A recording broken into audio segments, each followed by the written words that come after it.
আসসালামু আলাইকুম। Hello everyone, it's me মন ফ্রম সানশাইন মন। দেশে বেশ কয়েকদিন ধরে হিট অ্যালার্ট জারি করে দেওয়া হয়েছে। টানা কয়েকদিন ধরে 40 ডিগ্রি টেম্পারেচার, 41 ডিগ্রি টেম্পারেচার এর নিচেই যেন নামতে চাচ্ছে না। সো খাবারে একদমই রুচি আসে না, মানে টোটালি কিছুই খেতে ভালো লাগে না। পানি যে খাবো, পানিও একটু পর পর গরম হয়ে যায়। এত গরমের কারণে কিছু না খাইতে খাইতে এত উইকনেস লাগে সারাদিন, মানে এতটা টায়ার্ড লাগে বলার বাইরে। তো হঠাৎ আজকে সন্ধ্যাবেলা মনে হলো যে কিছু একটা বানাই, যদি এটা দিয়ে ভাত খাওয়া যায়। অ্যান্ড এই রেসিপিটার নাম কি আমি এক্স্যাক্টলি জানি না, আমার মন চেয়েছে আমি বানিয়ে ফেলেছি মনের মতো করে। সো যে ভাবনা সেই কাজ, প্রথমে চলে গেলাম হচ্ছে আম্মুর ছাদ বাগানে। ছাদ বাগান থেকে হচ্ছে কিছু ধনিয়া পাতা ছিঁড়ে আনলাম, অ্যান্ড দেন একটা বড় সাইজের আলু কেটে নিলাম, এক পিস মাছ নিলাম। অ্যান্ড মাছ আপনারা চাইলে বেশিও নিতে পারেন, যেহেতু আমি মাছ পছন্দ করি না সো এক পিসই নিয়েছি। আমার আলু পছন্দ তাই আমি আলুর পরিমাণটা একটু বেশি নিয়েছি। আর সামান্য কিছু রসুনের পিস নিয়ে নেবেন। তো রসুন, মাছ আর আলুগুলোকে মশলা দিয়ে মেখে নেবেন। আমি এখানে হলুদ মরিচের গুঁড়া, লবণ আর একটু আদা ইউজ করেছি। সবগুলো ইনগ্রেডিয়েন্টসকে একসাথে মিক্স করে সামান্য একটু লেবু দিয়ে এটা ম্যারিনেট করে রেখে দিবেন 10 থেকে 15 মিনিট পর্যন্ত।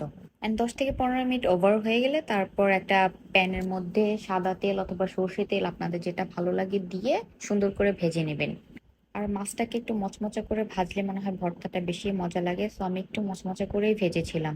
আর এই তো আমার ভাজা হয়ে গেছে এখানে। এখন সবগুলো ইনগ্রেডিয়েন্টসকে একসাথে মিক্স করে নিতে হবে। সো ফার্স্টে আমি আলুগুলোকে হাত দিয়ে ম্যাশ করে নিচ্ছি। তারপর আমি মাছের কাঁটা বেছে মাছটাকে ম্যাশ করে নেব হালকা করে।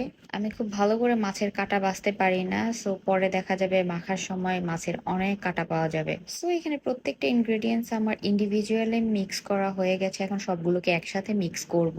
তার জন্য ফার্স্টে কুচি করে রাখা কাঁচা পেঁয়াজ নিয়ে নেব। তারপর এর মধ্যে হচ্ছে একটু করে লবণ অ্যাড করে দিব। লবণ অ্যাড করে পেঁয়াজটাকে ভালো করে ম্যাশ করে নেব। লবণ আর পেঁয়াজ কুচি মিক্স করে নেওয়ার পর এখানে হচ্ছে চিলি ফ্লেক্স দিয়ে দেব। যেহেতু আমাদের বাসায় সবসময় চিলি ফ্লেক্স কৌটাজাত করা থাকে, সো এটাই ইউজ করেছি আমি। আপনারা চাইলে শুকনো মরিচ ইনস্ট্যান্ট ভেজেও অ্যাড করতে পারেন এখানে। দেন এখানে হচ্ছে সর্ষের তেল অ্যাড করব কিছুটা। দেন আবার মিক্স করে নিব। দেন আম্মুর ছাদ বাগান থেকে আনা ধনিয়া পাতা, ধনিয়া পাতার কুচিটা অ্যাড করে দিব। তারপর আবার মিক্স করে নিতে হবে হাত দিয়ে। ভর্তা is all about mixing.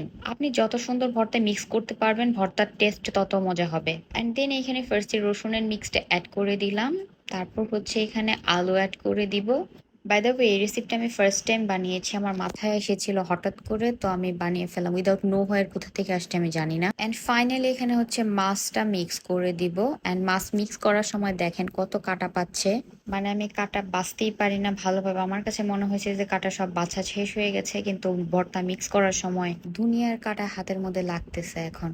So যাই হোক, এই তো ভর্তা রেডি, একদম মিক্স করে ফেলতেছি। ফাইনালি হচ্ছে একটু লেবু চিপে দেব। আর এখানে আমি এক পিস মতো লেবুর রস অ্যাড করেছি। এন্ড আপনারা আপনাদের ভর্তার কোয়ান্টিটি অনুযায়ী লেবু অ্যাড করতে পারেন।